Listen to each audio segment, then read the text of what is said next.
Good morning विद्यार्थी मित्रों। आजना video में આપણે ધોરણ 6 માં ઇંગ્લિશમાં ગ્રામર ભણવાનું છે અને આપણો પહેલો યુનિટ છે the simple present tense. The simple present tense એટલે કે સાદો વર્તમાન કાળ। એટલે આપણે સાદા વર્તમાન કાળનો ઉપયોગ ક્યાં કરીએ છીએ? તો આપણે સામાન્ય રીતે સાદા વર્તમાન કાળનો ઉપયોગ આપણે રોજિંદી ક્રિયાઓ માટે કરીએ છીએ। જેમ કે આપણે સવારે ઉઠી અને રાત્રે સૂઈએ ત્યાં સુધી જે આપણે રોજ ક્રિયાઓ કરતા હોય એ દર્શાવવા માટે આપણે સાદા વર્તમાન કાળનો ઉપયોગ કરીએ છીએ। તો કહેવું હોય કે જાણે હું સવારે વહેલો ઉઠું છું તો I wake up early in the morning। એટલે હું સવારે વહેલો ઉઠું છું, બ્રશ કરવું, નાહવું, સ્કૂલે જવું, નાસ્તો કરવો, ત્યાંથી પાછા તમે ટ્યુશન જતા હોય કે તમારે જીવનમાં જે રોજ કાર્યો કરતા હોય એ દર્શાવવા આપણે સાદો વર્તમાન કાળ વાપરીએ છીએ। બીજું કે અમુક લોકોને ટેવ હોય છે કે સવારે આ કામ કરવું, એની ટેવ દર્શાવવા પણ આપણે સાદા વર્તમાન કાળનો ઉપયોગ કરીએ છીએ। તો આપણે એ સાદા વર્તમાન કાળની એક વ્યાખ્યા જોઈ લઈએ। તો શું છે? રોજિંદી ક્રિયા ટેવ કે સનાતન સત્ય દર્શાવવા માટે સાદો વર્તમાન કાળ વપરાય છે। જોયું આપણે કે રોજિંદી ક્રિયા દર્શાવવા, ટેવ દર્શાવવા કે સનાતન સત્ય।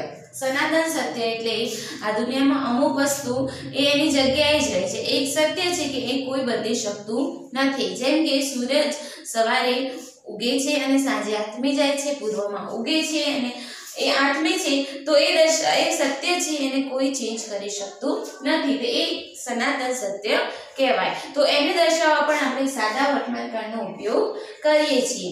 અહીંયા મેં થોડા સાદા વર્તમાન કાળના એક્ઝામ્પલ ઉદાહરણ લખ્યા છે, તો આપણે જોઈશું। I go to school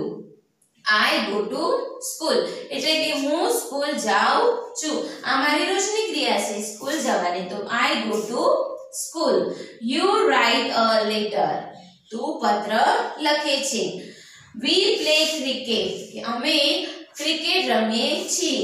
આ પણ એક રોજની ક્રિયા હોઈ શકે છે કે આપણે એવરીડે કે અઠવાડિયામાં કોઈ પણ દિવસે આપણે ક્રિકેટ રમીએ છીએ, અઠવાડિયાના ફિક્સ ડેમાં આપણે ક્રિકેટ રમીએ છીએ, તો એ પણ આપણી ક્રિયા કહેવાય રોજિંદી જે આપણે કરીએ છીએ રોજ, તો એને પણ આપણે સાદા વર્તમાન કાળમાં દર્શાવ્યો। We play cricket।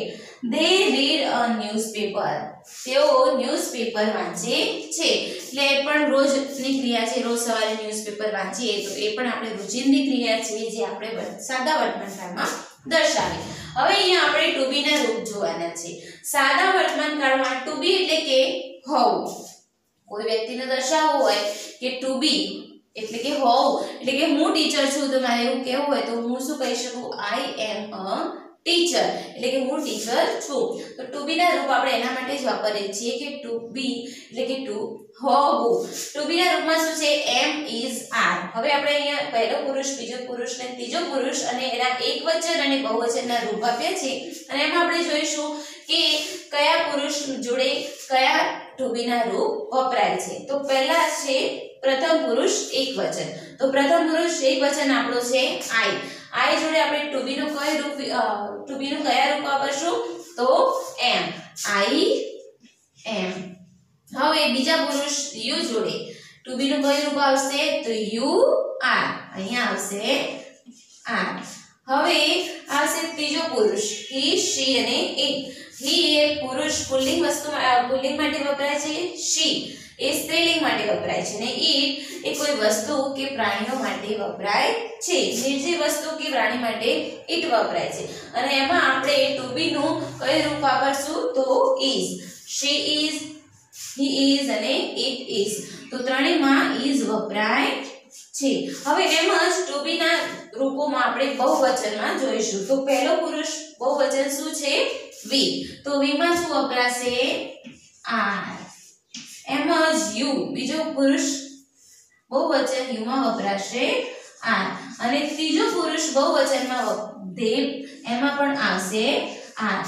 તો we are, you are અને they are, આ ટુ બી ના રૂપ છે જે આપણે એકવચનમાં પહેલો પુરુષ, બીજો પુરુષ અને ત્રીજો પુરુષમાં ટુ બી ના કયા રૂપો વપરાય છે એ જોયું। હવે ટુ હેવ એટલે કે ની પાસે કોઈની માલિકી દર્શાવી હોય તો એટલા માટે આપણે ટુ હેવ ના રૂપ વાપરીએ છીએ અને ટુ હેવ ના રૂપો કયા છે હેવ અને હેઝ હવે અહીંયા પણ પહેલો પુરુષ બીજો પુરુષ અને ત્રીજો પુરુષ એકવચન અને બહુવચન લખ્યા છે અને એમાં પણ આપણે જોઈશું કે કોની પાસે ટુ હેવ નું કયું રૂપ આવે છે તો અહીંયા આવશે આઈ હેવ એકવચનમાં શું આવશે આઈ ટુડે આઈ હેવ અહીંયા આવશે યુ હેવ હવે યુ હેવ આવી ગયું છે ત્રીજો પુરુષ એકવચન હી શી અને ઇટ એમાં શું આવશે ટુ હેવ નો હેઝ રૂપ આવશે કયું આવશે હેઝ એટલે કે એને આપણે ઉચ્ચારણ કઈ રીતે કરશું he has she has and